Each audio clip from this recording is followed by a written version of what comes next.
In just a few hours, the remains of former President Jimmy Carter will be brought from Atlanta, where he is currently lying in repose, to Washington.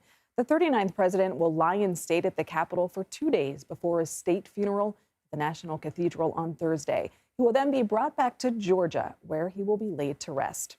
Our Jarred Hill is on Capitol Hill for us this morning. Jarred, good morning. What's the process that will unfold today to bring Carter's body back to Washington?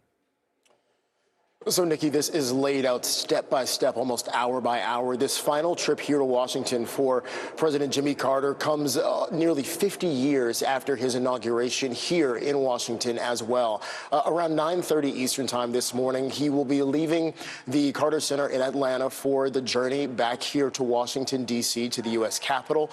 When he arrives here in Washington, first he'll pass by the U.S.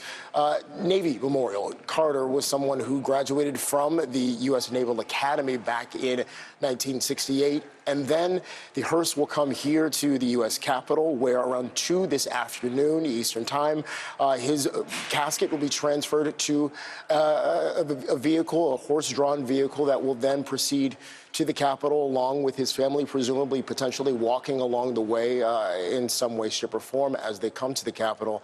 And then 3 o'clock this afternoon, there will be a service with congressional members here before the viewing is open to the public starting at 7 o'clock tonight. Jarred, what more can you tell us about today and who might be expected to attend?